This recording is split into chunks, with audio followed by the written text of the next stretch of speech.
Hello guys, welcome back to Capture Diary. ನಮ್ಮನೆಗೆ ಇವತ್ತು ನನ್ನ ಕಸಿನ್ ಸಿಸ್ಟರ್ ಮತ್ತು ಅವ್ರ ಮಗ ಬಂದಿದ್ದಾರೆ. ಯಾಕೆ ಬಂದಿದ್ದಾರೆ ಅಂತ ವಿಡಿಯೋ ಕೊನೆ ತನಕ ನೋಡಿ ಗೊತ್ತಾಗುತ್ತೆ. ಸೊ ಇಲ್ಲಿ ನಾನು ಫಿಶ್ ಫ್ರೈ ಮಾಡೋಣ ಅಂತೇಳಿ ಬ್ಯಾಡಗಿ ಮೆಣಸು ಮತ್ತು ಜೀರಿಗೆ ಮೆಂತೆ ಇದನ್ನ ಫ್ರೈ ಮಾಡ್ಕೊಂಡಿದ್ದೀನಿ. ಕೊತ್ತಂಬರಿನ ಪೌಡ್ರ್ ಮಾಡಿ ಹಾಕ್ಕೊಂಡಿದ್ದೀನಿ ನಾನು. ನೆಕ್ಸ್ಟು ಆನಿಯನ್ನು, ಶುಂಠಿ, ಬೆಳ್ಳುಳ್ಳಿ, ಹುಣಸೆ ಹಣ್ಣು, ಅರಿಶಿಣ ಇದನ್ನೆಲ್ಲ ಹಾಕ್ಕೊಂಡು ಪೇಸ್ಟ್ ಮಾಡಿಕೊಂಡೆ. ನೆಕ್ಸ್ಟ್ ಅದಕ್ಕೆ ಸಾಲ್ಟ್ ಕೂಡ ಅಲ್ಲೇ ಹಾಕೋತಾ ಇದ್ದೀನಿ. ಸೊ ಅದು ಚೆನ್ನಾಗಿ ಮಿಕ್ಸ್ ಆಗುತ್ತೆ ಅಂತ. ಈ ಫಿಶ್ನ ಸಿಲ್ವರ್ ಫಿಶ್ ಅಥವಾ ತುಳುವಲ್ಲಿ ಬಳ್ಳಂಜೀರು ಅಂತಾರೆ, ಅದನ್ನ ತೊಗೊಂಡಿದ್ದೀನಿ ನಾನಿಲ್ಲಿ. ಸೊ ನಾನು ಆವಾಗಲೇ ಪೇಸ್ಟ್ ಮಾಡ್ಕೊಂಡಿದ್ದೀನಲ್ಲ, ಆ ಮಸಾಲಾನ ಇದಕ್ಕೆ ಆ್ಯಡ್ ಮಾಡಿಕೊಂಡು ದೆನ್ ಅದಕ್ಕೆ ಸ್ವಲ್ಪ ನಾನು 1 ಸ್ಪೂನಷ್ಟು ಮೈದಾ ಹಾಕ್ಕೊಂಡು ಒಂದು ಸ್ವಲ್ಪ ಅಂಟ್ಕೊಳ್ಳುತ್ತೆ ಮೈದಾ ಹಾಕಿದರೆ. ಸೊ ಅದನ್ನ ಚೆನ್ನಾಗಿ ಮ್ಯಾರಿನೇಟ್ ಮಾಡಿ ನಾನು ಇಡ್ತಾಯಿದ್ದೀನಿ.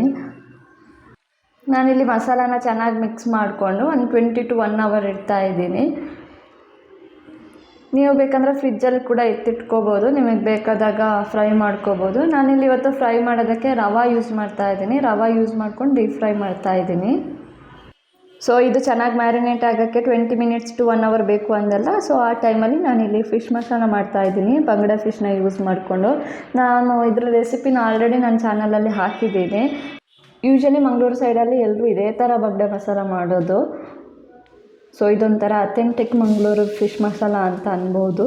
ಸೊ ಆಲ್ರೆಡಿ ಚಾನಲಲ್ಲೇ ಹಾಕಿದ್ದೀನಿ, ನಿಮಗೆ ಬೇಕಂದರೆ ಹೋಗಿ ನೋಡ್ಬೋದು.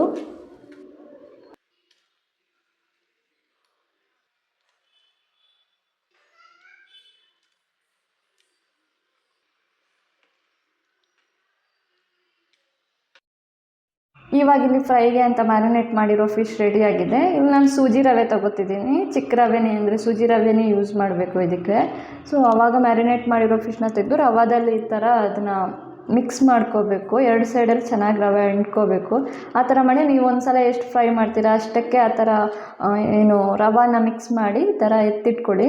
ನೆಕ್ಸ್ಟ್ ಇಲ್ಲಿ ಎಣ್ಣೆನ ಬಿಸಿ ಆಗೋದಕ್ಕಿಟ್ಟು ಅದು ಚೆನ್ನಾಗಿ ಬಿಸಿ ಆದ ನಂತರ ಒಂದೊಂದೇ ಫಿಶ್ನ ಬಿಡಿ. ಇದೇನಾದರೂ ಅಂಟ್ಕೊಳ್ಳೋದು ಅಥವಾ ರವೆ ಬಿಡೋದು ಆ ಥರ ಆಗೋದಿಲ್ಲ, ಯಾಕಂದರೆ ಆಲ್ರೆಡಿ ಸ್ವಲ್ಪ ಮೈದಾ ಯೂಸ್ ಮಾಡಿರ್ತೀರಲ್ವ. ಸೊ ಚೆನ್ನಾಗಿ ಇದು ಮಾಡುತ್ತೆ. ಬಟ್ ಮಗ್ಚಾಕೋವಾಗ ಸ್ವಲ್ಪ ಕೇರ್ಫುಲ್ಲಾಗಿ ಮಗ್ಚಾಕೋಬೇಕು. ಸಡನ್ನಾಗಿ ಹಾಕಿದ ತಕ್ಷಣ ನಾವು ಮಗ್ಚಾಕೋಕ್ಕೆ ಹೋದರೆ ಅದು ಸಪ್ರೇಟ್ ಆಗೋ ಚಾನ್ಸಸ್ ಇರುತ್ತೆ.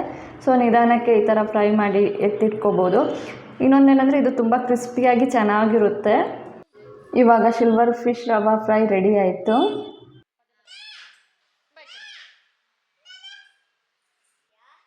ಅಕ್ಕಿ ಶಾವಿಗೆ ಮಾಡೋಣ ಅಂತ ಹೇಳಿಬಿಟ್ಟು ಅದಕ್ಕೆಲ್ಲ ರೆಡಿ ಮಾಡಿದ್ವಿ. ನಾವು ಸಿಸ್ಟರ್ಸ್ ಯಾವ ಥರ ಇದ್ದೀವಿ ಅಂದರೆ ಫ್ರೆಂಡ್ಸ್ ಥರ ಇದ್ದೀವಿ. ಏನೋ ಸಿಸ್ಟರು, ಅವಳು ದೊಡ್ಡವಳು, ನಾನು ಚಿಕ್ಕವಳು, ಆ ಥರ ಏನಿಲ್ಲ. ನಾವು ಫ್ರೆಂಡ್ಲಿಯಾಗಿ ಮಾತಾಡ್ಕೊಂಡಿದ್ವಿ. ಸೊ ಇಲ್ಲಿ ಕುಕ್ಕಿಂಗಿಂತ ಜಾಸ್ತಿ ನಮ್ಮ ಮಾತುಗಳೇ ಆಗ್ತಾಯಿತ್ತು. ಅಷ್ಟರಲ್ಲಿ ನನ್ನ ಹಸ್ಬೆಂಡ್ ಕೂಡ ಬಂದರು, ಎಲ್ರಿಗೂ ಐಸ್ ಕ್ರೀಮ್ ತೊಗೊಂಡು ಬಂದರು. ದೆನ್ ಅದಕ್ಕೊಂದು ಬ್ರೇಕ್ ಆಯಿತು. ಇವನೇನಂದರೆ ನಾನೇ ಓದ್ತೀನಿ ಅಂತ ಕೂತಿದ್ದೆ. ಸೊ ಐಸ್ ಕ್ರೀಮ್ ಕೊಟ್ಟರು, ನನಗೆ ಬೇಡ ಅಂತ ಹೇಳ್ತಾ ಇದ್ದೆ. ನೆಕ್ಸ್ಟ್ ಹಸ್ಬೆಂಡ್ ಬಂದ್ರಲ್ವ, ಅವ್ರು ಟೇಕ್ ಓವರ್ ಮಾಡಿಕೊಂಡ್ರು. ಸೊ ಇದು ರಾತ್ರಿ 2 ಐಸ್ ಕ್ರೀಮ್ ಹಿಡ್ಕೊಂಡು ತಿಂತಾ ಇದ್ದಾಳೆ ಅವಳು.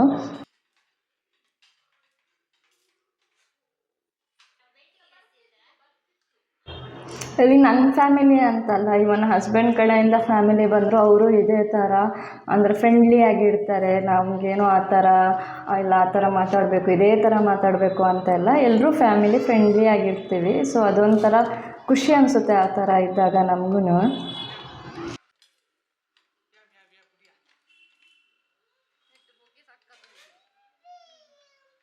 ಅಕ್ಕನ ಮಗನಿಗೆ ಆ್ಯಕ್ಚುಲಿ ಸ್ಟೇಟ್ ಲೆವೆಲಲ್ಲಿ ಸ್ಕೇಟಿಂಗ್ ಕಾಂಪಿಟೇಷನ್ ಇತ್ತು. ಸೊ ಅದರಲ್ಲಿ 2ರಲ್ಲಿ ಅವನಿಗೆ ಸಿಲ್ವರ್ ಮೆಡಲ್ ಸಿಕ್ತು. ಸೊ ಅದಕ್ಕೆ ಅಂತಲೇ ಅವರು ಸ್ಪೆಷಲಿ ಬಂದಿದ್ದು. ಇನ್ನೊಂದೇನೆಂದರೆ ಇದು ನೋಡೋವಾಗ ನಮಗೆ ಎಷ್ಟು ಚೆನ್ನಾಗಿದೆ ಅಂತ ಅನಿಸುತ್ತೆ, ಎಷ್ಟು ಈಸಿಯಾಗಿ ಹೋಗ್ತಾರೆ ಅಂತ. ಆ್ಯಕ್ಚುಲಿ ತುಂಬಾ ಕಷ್ಟ ಇದೆ, ತುಂಬಾ ಎಫರ್ಟ್ ಕೊಡಬೇಕು. ಸ್ವಲ್ಪ ಮಿಸ್ ಆದರೂ, ಯಾರ್ದಾದ್ರೂ ಕಾಲು ಅಡ್ಡ ಬಂದು ಬಿದ್ದರೂ, ಕೈ ಫ್ರ್ಯಾಕ್ಚರ್ ಆಗೋದು ಆ ಥರ ಎಲ್ಲ ಆಗುತ್ತೆ. ಆ್ಯಕ್ಚುಲಿ ಅವನಿಗೂ ಆಗಿದೆ, ಒಂದು 2 times ಆಗಿದೆ ಅಂದ್ಕೋತೀನಿ. ಇದರಲ್ಲೂ ಹಾಗೆ, ಈ ಸಲವೂ ಹಾಗೆ ಆಗಿತ್ತು. ಇನ್ನೊಂದರಲ್ಲಿ ಅವನಿಗೆ ಯಾರ್ದು ಕಾಲು ಅಡ್ಡ ಬಂದು ಬಿದ್ದು ಕೈಯೆಲ್ಲ ಸಿಪ್ಪೆ ಹೋಗಿತ್ತು. ಸೊ ತುಂಬ ಎಫರ್ಟ್ ಹಾಕ್ತಾರೆ ಅವರು. ನಮಗೆ ನೋಡೋವಾಗ ಮಾತ್ರ ಈಸಿ ಅಂತ ಅನಿಸುತ್ತೆ ಅಷ್ಟೇ.